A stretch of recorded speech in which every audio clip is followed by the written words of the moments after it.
Now things are starting to make a little sense.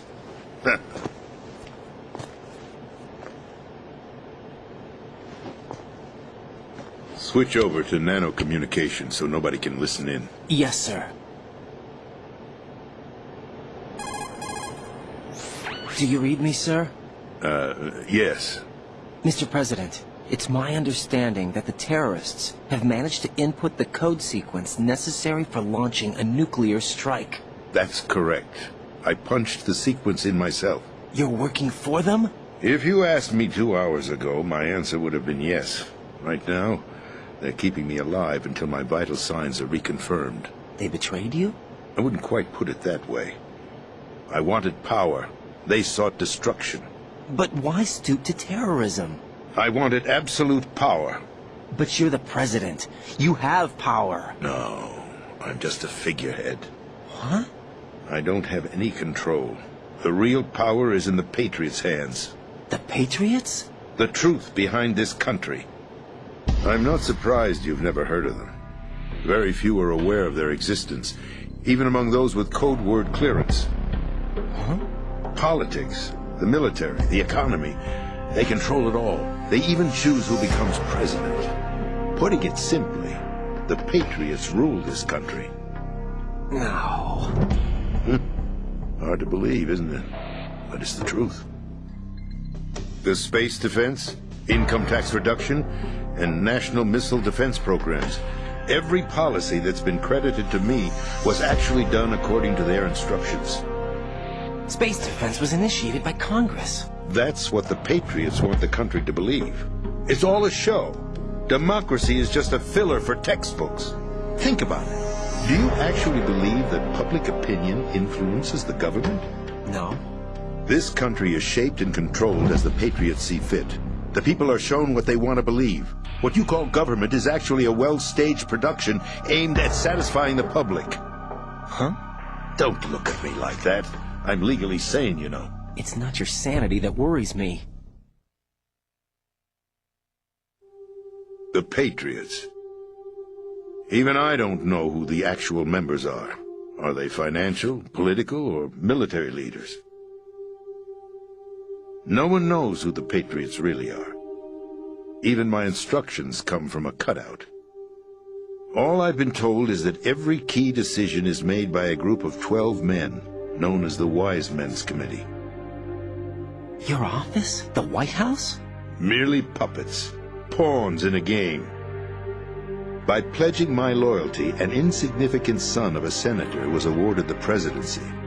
Of course, that wasn't the only price I had to pay.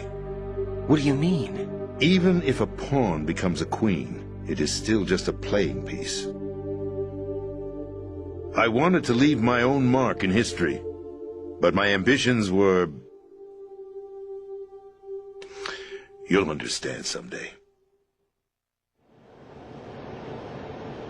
I wished to be a member of the Patriots.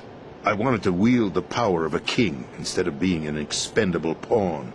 And that justifies acts of terrorism? Yes. I'd intended to use the new Metal Gear as a bargaining chip. Bargaining chip? But I underestimated Solidus. He actually wants to challenge the Patriots, even if it means the destruction of the world. What are you saying? Whether you believe it or not, the balance of power rests in the hands of the Patriots. They regulate the country's various interests through controlled presentation, staging a drama that is palatable to the general masses. Can you imagine what would happen if they ceased to function? Picture a massive political vacuum, a space that every powermonger will try to fill for their own greedy ends. I'm talking about an unregulated power struggle, panic, civil war, chaos. Like it or not, the Patriots is an organization that must continue to exist. So you changed your mind because you wanted to avoid global chaos. Exactly. When I told Solidus that I wished to prevent disaster, he replied that pawns can never become players. And who is this Solidus? My predecessor, George Sears. That was the name the public came to know him by. I knew him by his code name, Solidus Snake. He was the third snake, preceded by Solid and Liquid, a survivor of the Les Enfants Terribles project. Neither solid nor liquid, he was a well-balanced masterpiece that the Patriots saw fit to entrust with the presidency.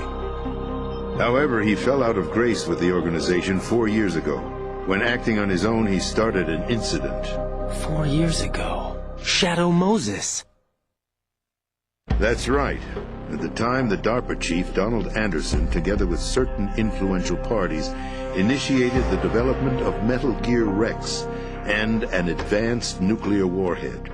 However, this did not fall in line with the Patriots' plans. What's more, Solidus decided on his own to send his most trusted man, Ocelot, to provoke Liquid Snake, bringing about the said incident. As a result, he succeeded in obtaining Rex and the data on the warhead. But in doing so, he ended up revealing the existence of both Rex and the Genome Army, a blunder that earned him the wrath of the Patriots. Shortly thereafter, Solidus was removed from the presidential office. I thought he resigned. That's the story given to the general public.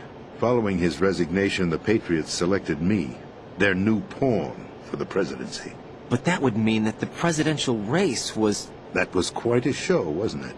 It was a well-scripted drama staged by the Patriots for the benefit of the public. Even the Democrats and Republicans were dancing to the Patriots' tune. Everything went according to plan, but for one exception. Following his resignation, Solidus' health was scheduled to fail him, bringing about his untimely death. Capped? Correct. But before the Patriots could execute their plot, Solidus went underground with the help of Ocelot. As he avoided pursuit, Solidus gained control of Dead Cell, winning over Colonel Golukovich's outfit. From there, he bided his time, knowing that his opportunity would soon arrive. What opportunity? The completion of the new Metal Gear project, an opportunity that would even his odds against the Patriots. By stealing the Patriots' most valued project, he would be able to place them in a very uncomfortable position. It's the only chance he has for survival. Once he has the new Metal Gear, he'll declare war against the Patriots. Needless to say, he must be stopped. Metal Gear is already operational. No, not yet. What you saw was Metal Gear Ray, hijacked 2 years ago from the Marines by Ocelot. That was not the new Metal Gear. Then where's the new Metal Gear? Right here. What? You're standing in it. To be more precise, this entire big shell facility is the new Metal Gear. What'd you say? No, I'm quite serious. The upper structure that you've seen is camouflage, designed to represent an offshore cleanup facility. The main structure extends from the foundation all the way down to the ocean floor. The connecting elevator is located on the B2 floor of the Shell 1 core. Arsenal Gear. That's the code name for the new Metal Gear. Arsenal? That's right. Arsenal. We're talking about an impregnable fortress carrying a load of over a couple of thousand missiles, including nuclear warheads, all protected by a horde of mass-produced Metal Gear Ray units. Mass-produced? The Ray unit was originally designed for the Marines to be used as a countermeasure against the Metal Gear variations throughout the world. The Patriots had Ray redesigned to protect the new Arsenal Gear. So now anti-Metal Gears are guarding a Metal Gear. Ironic, isn't it? That's not all. Arsenal Gear has full access to the military's tactical network, giving it the ability to exercise absolute control over our nation's armed forces, not to mention our nuclear armament. In short, Arsenal was created to be the core of our country. What kind of idiotic weapon? Weapon? No. You're not seeing the full picture. Arsenal Gear is more than just a military tool. It is a means to preserve the world as it is. It will establish a new form of control. The Patriots will use it to keep their place as the country's true rulers. Right now, they feel pressured and threatened. By what? They fear an overabundance of digital information. The world will drown in the coming flood of information, and they along with it.